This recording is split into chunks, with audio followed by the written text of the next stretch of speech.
Olá, estamos aqui para mais um encontro em Geografia, mas antes de iniciarmos a nossa aula de hoje, você deve observar que a frequência no Classroom mudou. Você tem que abrir a atividade que está no link número 1, executar a atividade, realiza essa atividade, envie e agora sim sua presença foi garantida. Agora, dado esse nosso recadinho sempre, vamos começar a nossa aula de hoje, que é fazer um entendimento sobre o papel da América na economia global. Dentro dessa categorização do funcionamento da economia, nós temos que puxar alguns conceitos já vistos anteriormente, só que de maneira isolada. O primeiro deles, obviamente, é entender o que é economia global. Dentro da categorização de economia, nós temos que entender que hoje ela tem caminhos que estão percorrendo o planeta todo. Esses caminhos nós podemos delimitar como fluxos econômicos. Então, fluxos econômicos são vias econômicas de produtos que circulam pelo país, pelo mundo, para estabelecimento de uma rede espacial de comunicação de mercadorias. Esta rede, esta comunicação de mercadorias estabelecem outros níveis também de comunicação, aos quais eu vou delimitar como sendo a globalização. Então, a globalização é uma palavra muito falada, muito discutida, e ela deve ser entendida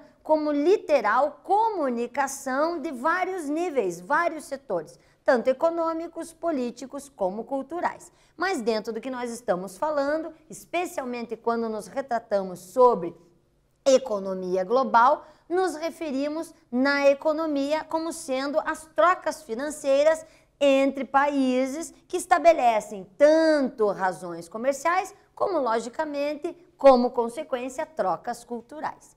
Isso, dentro de um esquema básico, pode ser visto da seguinte forma: globalização, dentro do setor de comunicação, pode potencializar um desenvolvimento econômico que vai ser atingido quando nós temos aumento dos fluxos, aumento do caminho e da rapidez com que esses caminhos são executados e, logicamente, vão atingir tanto ramos financeiros quanto ramos comerciais. Então, no ramo financeiro, nós podemos ter uma maior movimentação de bolsas de valores, maior circulação de dinheiro, com as trocas monetárias, e na parte comercial, logicamente, a intensificação da produção, melhoria do comércio mundial, além da tecnologia empregada. Além disso, dentro destas possibilidades, além das econômicas citadas anteriormente, lógico que esse desenvolvimento tecnológico atingido também vai ser visivelmente modificado quando falamos em ambientes culturais, quando vemos a maior dispersão do aspecto cinematográfico, dos filmes, dentro também da dispersão das músicas, dos instrumentos, que muitas vezes categorizam o lugar como sendo algo diferenciado. Além, logicamente, de hábitos de consumo, incentivado pelas marcas que estabelecem marketing muito forte, propagandas e que mudam até a forma como a gente se refere a um determinado produto, dependendo da força da marca.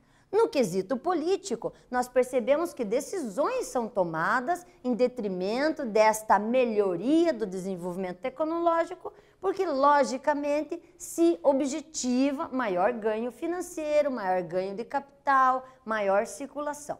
Desta maneira, quando temos esse desenvolvimento tecnológico sendo atingido, nós também vamos ter desenvolvimento. E dentro desse quesito desenvolvimento, podemos identificar aquele conceito de países desenvolvidos, aos quais os identificamos pela OCDE, que é um organismo da ONU, como sendo aquele país que tem alta tecnologia de ponta. E assim, eles, como têm alta tecnologia de ponta, são literalmente aqueles países que têm novos produtos, novas marcas em vários ramos: alimentício, têxtil, siderúrgico, metalúrgico, tecnológico, mais especialmente falando em informática, e isso faz com que haja o quê?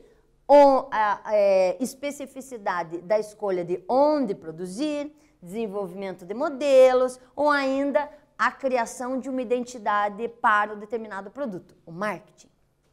Também podemos observar o contrário, que temos os países subdesenvolvidos, também conceituado anteriormente como países que eu não gosto de dizer pobres, mas sim que são dependentes tecnologicamente de outras empresas. Pela OCDE, este é o conceito mais usual. E isso reflete, logicamente, nesta dependência, onde eles buscam melhoria, mas só vão conseguir essa melhoria quando conseguem atrair investimentos estrangeiros, fazem o seu próprio protótipo e executam a produção. Aí, a médio e a longo prazo, podem conseguir o tão questionado e o tão almejado desenvolvimento. Dentro de uma categorização mundial, este mapa foi muito usado, principalmente durante a Guerra Fria, que especialmente se destinava a localizar os países. Hoje em dia, este mapa não é mais usado, mas dentro daquela época se falava muito do quesito norte e sul. Esse mapa a gente aproveita para mostrar o quanto que a gente estudava geografia e era imbuído, incentivado a entender muitas vezes, por exemplo, que a Austrália estaria ao norte, porque diz assim, todos os países acima da linha. Então, como a linha passa aqui e discretamente puxa a Austrália e a Nova Zelândia, dá a impressão de que a Austrália e Nova Zelândia estão ao norte. Na verdade, muitos alunos confundem essa linha com a linha do Equador, que aí divide fisicamente o mundo em dois hemisférios. Então, quando fala em linha do Equador, que passa mais ou menos onde está a minha mão, eu vou ter países posicionados ao norte e países posicionados ao sul. Mas essa categorização de posicionamento, me perdoem, não é mais usada, porque ela identifica uma ausência de conceito e até modifica o que você acha como localização. Localização uma coisa, aspecto econômico outro. Para fecharmos esse primeiro bloquinho, vamos fazer uma primeira atividade, e nessa primeira atividade o que diz é o seguinte: é o processo econômico-social que estabelece a integração entre países e pessoas no mundo todo. Essa frase refere-se a... Agora, dentro dos objetivos abaixo, qual que chega mais perto desse conceito? Letra A, países desenvolvidos. Letra B, países subdesenvolvidos. C, globalização. D, economia local. Bora lá fazer atividade e voltamos já já.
lá, então vamos retomar o que nós estávamos fazendo para executar a atividade de maneira bem consciente.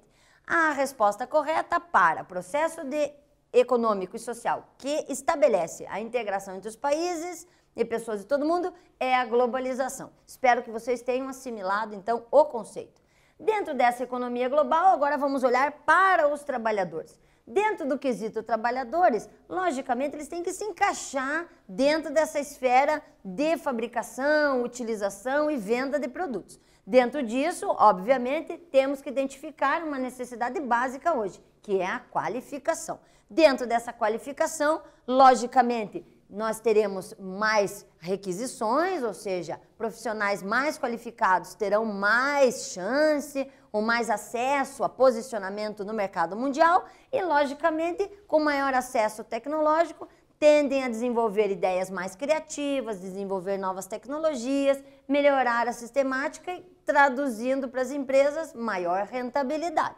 Dentro disso, também devemos fazer análise oposta. E aqueles que não conseguem se classificar, não se qualificam de maneira adequada, logicamente vão ficar à margem do sistema, vão conseguir talvez empregos não tão bem remunerados, vão ficar em situações muito difíceis e logicamente vão ter mais dificuldade em adaptação a inovações tecnológicas e podem também, infelizmente, fazer parte daquele grupo de pessoas que entram na categorização do desemprego. Para isso ser bem entendido, nós devemos identificar algumas palavras que aparecem muito no quesito notícias mundiais e regionais que falam sobre a estruturação do desemprego dentro do mundo globalizado. Então, vamos conceituar, por exemplo, o que é o desemprego estrutural. O estrutural é quando você literalmente fala sobre a estrutura da formação do emprego. Aquele emprego que literalmente traduz a formatação do produto. Então, quando ele está ligado ao processo como um todo e ele cai fora do mercado de trabalho, ele tira a estrutura da produção. Tirando essa estrutura de produção, conceitua-se o desemprego estrutural. Um exemplo colocado aqui, por exemplo, quando alguns atendentes de comércio, cujas tarefas passam a ser realizadas pelos próprios clientes.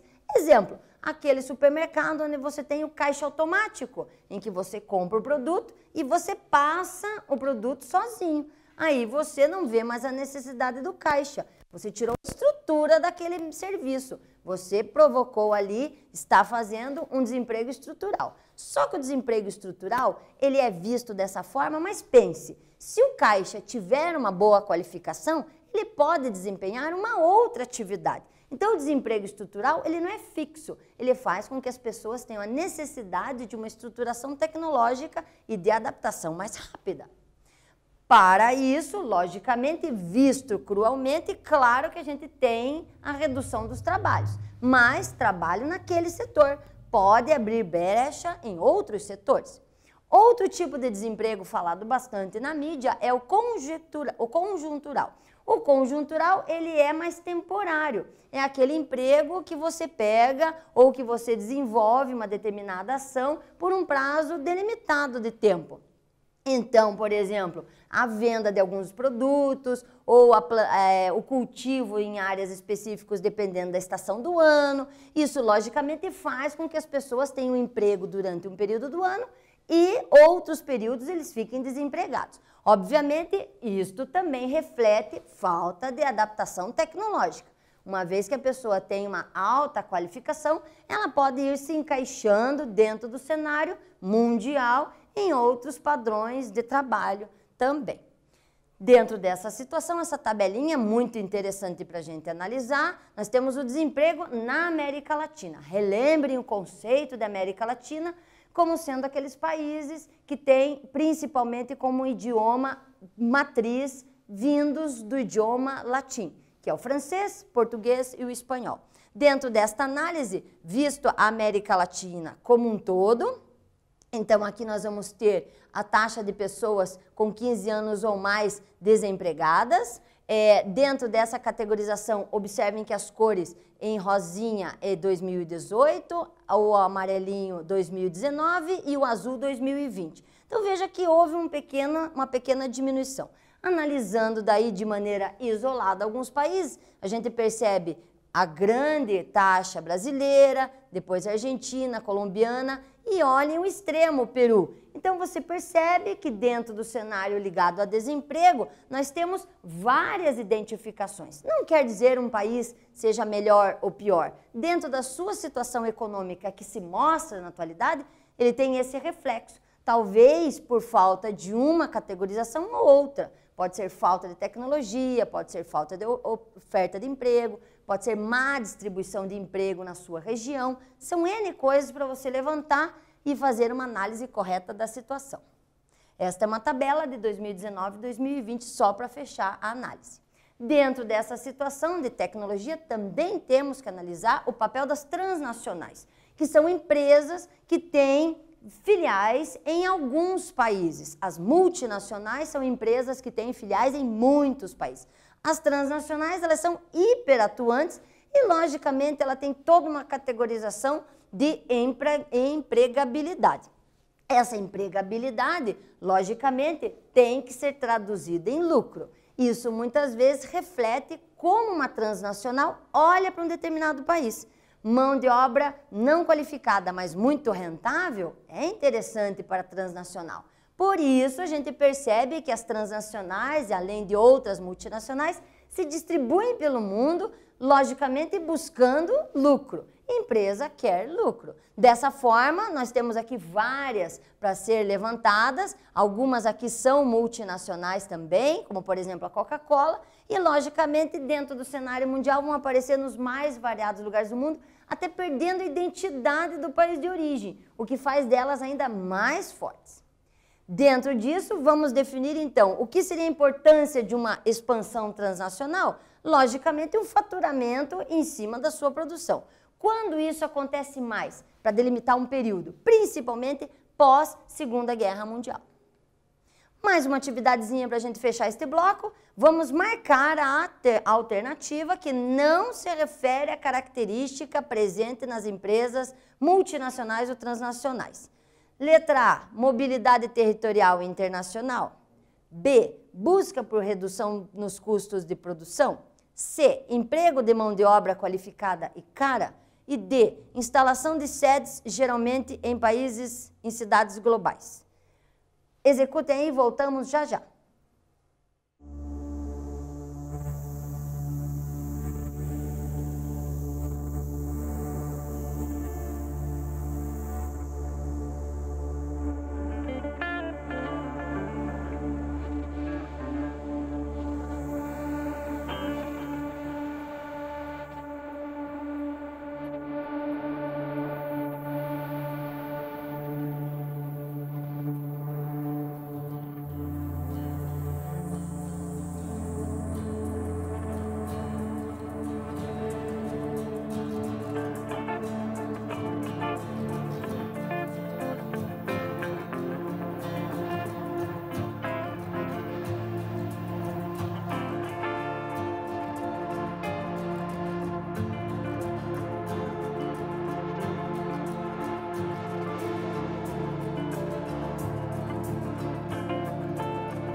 vamos retomar a atividade para ver se vocês adequadamente marcaram. Dentro desse quesito, obviamente, a questão errada é aquela que identifica como sendo a busca destas empresas por mão de obra cara e qualificada. Como nós vimos, dentro de um cenário econômico, a empresa busca lucro. Ao buscar lucro, obviamente, num lugar que tem uma mão de obra que se adapta e seja mais barata, é mais interessante do que um lugar com mão de obra qualificada e cara. Então, por isso a questão está errada. Não esqueçam também de identificar nessa atividade que nós podemos observar um conceitinho que apareceu e não falamos anteriormente, que é das cidades globais, que são cidades conectadas. Então, são cidades que estão no mundo com uma característica que não são cidades necessariamente gigantescas dentro de um valor populacional, mas são cidades importantes por sua comunicação, por sua conexão com o mundo. Podemos citar Berlim, Londres, Paris, também podemos citar algumas maiores, como São Paulo, Nova York, Tóquio, mas elas não são necessariamente cidades gigantescas. Adiantando o nosso estudo aqui, falando de mais alguns itens relacionados à economia mundial, vamos nos referir ao FMI, já citado anteriormente. Essa interessante instituição, ela tem como seu viés a implementação, a distribuição e o desenvolvimento dos países que fazem parte da ONU. Por isso, ele funciona como um banco, instituído a partir de 1944, onde cada país participante tradicionalmente remete um valor monetário. Esse valor monetário tem um teto a partir da qualificação e do desenvolvimento do país. E o objetivo, logicamente, é estruturar um potencial econômico, que começou principalmente com a preocupação do restabelecimento da destruição do pós-guerra. A outra situação que a gente pode objetivamente falar sobre a FMI, puxar um pouquinho de como é atualmente, ainda falando sobre isso hoje, é que se antes era uma reestruturação de guerra, hoje o cunho é mais estabelecimento de acordos e sistemas monetários para efetivamente colocar países dentro de um cenário mais equilibrado economicamente, para potencializar o comércio mundial. Aumentou o número de participantes, aumentou o número de volume monetário, inclusive é onde nós temos o chamado Banco Mundial. Outra situação, falando de Banco Mundial, já citado anteriormente, obviamente é onde é o QG do dinheiro financiado pela ONU. Então, como já disse, os países participantes têm um teto a partir da rentabilidade monetária deles e lá eles estabelecem mecanismos de empréstimo. E ao emprestar o dinheiro, eles também estabelecem acordos em que eles querem sondar como é que esse dinheiro foi aplicado. Por isso, eles estabelecem um rigoroso controle da aplicabilidade do dinheiro investido, para identificar se houve má utilização pelo país ou não. Por isso que sempre aparecem fiscais do FMI analisando a situação monetária e econômica local. Aí, dentro disso, podemos dizer, obviamente, que há uma consolidação de alguns quesitos. Dentro do Banco Mundial, a gente estabelece um quesito de consolidação do poder político e econômico de alguns, obviamente a partir da origem, da formatação e da consolidação, principalmente do Conselho de Segurança, e, obviamente, vai melhorar significativamente aos países que emprestaram dinheiro, que, se bem aplicados, vão ter um poder de compra melhorado internamente, empresas de financiamento que vão ter mais rentabilidade, vai conseguir, talvez, a médio, a longo prazo, chegar naqueles limites que nós falamos, ou daqueles objetivos que a ONU estabelece. Veja que um dos objetivos é a eliminação da pobreza, que é um dos objetivos, o primeiro da ONU, dos patamares de metas do milênio. Então, o FMI tenta colaborar com isso. Dentro de outra organização ligada à ONU, a Organização Mundial do Comércio, já falada anteriormente, nós tem como objetivamente eliminar diretrizes que tiram a possibilidade de melhoria e aceitação comercial do mundo. Claro que isso estabelece muitos obstáculos, porque tem países que não querem estabelecer medidas protecionistas. Estas medidas protecionistas, logicamente, muitas vezes são embasadas dentro dos blocos econômicos já conceituados por mim aqui com vocês. Esses blocos econômicos têm essa situação de estabelecer acordos vantajosos, relacionamentos comerciais mais estreitos, para melhorar literalmente a fluidez do mercado mundial. Dentro dessa situação, nós temos os blocos econômicos distribuídos pelo mundo. Vimos anteriormente, já citamos como é que alguns funcionam, falamos do SADC aqui na África, falamos do Mercosul, falamos do NAFTA, falamos até do ALCA, que tinha implementação de ser colocado em prática, mas não foi. Mas vimos que a intenção dos blocos econômicos sempre foi fazer uma melhoria do sistema econômico vigente. Agora, mais uma atividadezinha para a gente fechar este bloco. Assinale a alternativa que não possui relação direta com o processo de globalização. Na letra A, dificuldade de comunicação entre os países. Letra B, a formação de blocos econômicos regionais. Letra C, surgimento do FMI. Letra D, o encolhimento do mundo graças à redução das dificuldades de comunicação e transporte entre as diferentes regiões do planeta. Marquem a alternativa, a gente volta já já.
vamos retomar, executar a atividade e ver se vocês marcaram adequadamente. A frase que representa um não no relacionamento processo ao direto da globalização é aquele que estabelece uma dificuldade de comunicação. Como frisamos durante a explicação, a globalização impute na facilidade da comunicação, na dispersão dos fluxos, que podem ser fluxos econômicos, sociais e políticos, refletindo também no cultural. Dentro dessa situação, podemos puxar a situação brasileira dentro desse cenário de comunicação. Como já frisamos, o Brasil tem um quesito diplomático muito forte.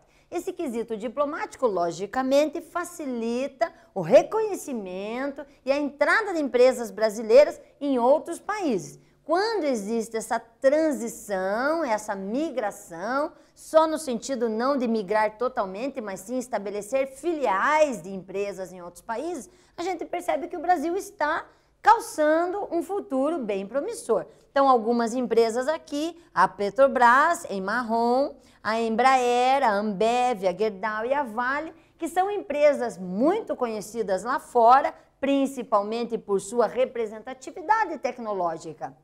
Petrobras é conhecida mundialmente pela expansão, patrocínio, construção de plataformas de alta profundidade nos mares e oceanos desse planeta. Então, muito conhecida. A Ambev também, dentro do cenário da alimentação, principalmente recursos ligados a líquidos, né, de refrigerantes, gaseificados. A Embraer, como sendo altamente reconhecida como uma empresa de trânsito aéreo muito famosa, só perdendo em algumas épocas em termos de produtividade para uma empresa canadense chamada Bombardier, mas isso a gente percebe que são empresas, citamos algumas, mas teria que fazer uma listinha um pouco maior até, para verificar a amplitude que o comércio mundial brasileiro tem conseguido nos últimos anos. Dentro disso, então, fazemos um resgate aqui, e nesse resgate a gente percebe que o Brasil, pós-década de 90, podemos usar este marco como sendo um reflexo de receber literalmente o processo da globalização. Só não confundam que globalização é um processo de comunicação. Então, se alguém falar para você sobre globalização na época das grandes navegações, também está certo, porque houve comunicação. Quando houve migração e outros tipos de transporte, trânsito e comunicação entre pessoas, pode ser considerado como globalização. Então, o que percebe-se aqui é uma intensificação. Essa intensificação é quando eu retrato a situação do volume e do trânsito do dinheiro, do capital, a entrada e a saída do capital, principalmente estrangeiro, dentro do cenário nacional, a implementação do chamado neoliberalismo, onde há uma relação menor da intervenção governamental. Quando vocês estiverem adiante na matéria de geografia, vocês vão falar sobre isso, entender um pouquinho melhor, mas já conceituando o neoliberalismo, é uma intervenção parcial do governo no sistema econômico e, logicamente, tudo isso com um objetivo, o objetivo da melhoria da qualidade de vida e uma estabilização econômica que, pós-década de 90, dentre o funcionamento mundial, conseguiu se atingir em alguns patamares. Por que eu digo dentro do cenário mundial? Porque ninguém caminha sozinho no atual cenário. Então, a gente percebe que precisa haver um conjunto de situações funcionando adequadamente para que haja concretização de determinadas situações positivas. Então, dar errado determinadas situações econômicas influi de você fazer uma análise geral, não só local.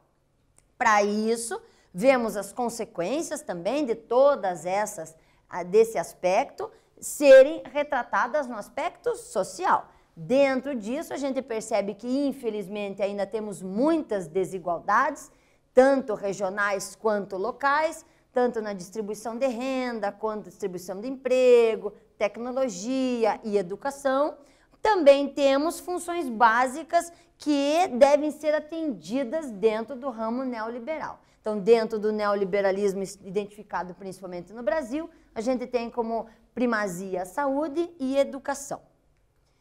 Só para a gente retomar o que a gente falou sobre todo este nosso encontro, nós fizemos uma categorização e um conceito básico de globalização, nos seus mais variados níveis. Falamos sobre as conjecturas e as situações ligadas aos financiadores da economia mundial e como é que ela está articulada, da importância do FMI dentro do cenário mundial e, logicamente, do Banco Mundial, fomentando toda essa nossa formatação. Puxamos novamente a importância dos blocos econômicos no sentido de promover integração, busca da melhoria e expansão no comércio mundial e fechamos fazendo uma análise do Brasil e inserindo um conteúdinho novo para vocês, um conceito que é o neoliberalismo, que mais adiante vamos nos aprofundar. Espero que vocês tenham prestado muita atenção, façam várias anotações, indico para vocês fazerem uma tabelinha organizando os processos históricos dentro do conceito, porque ele foi mudando no decorrer do período, para que você tenha um entendimento legal, porque essa matéria não é só para hoje, é para a vida de vocês. Aproveitem bem isso, façam disso uma ponte e comecem já. Até o próximo encontro.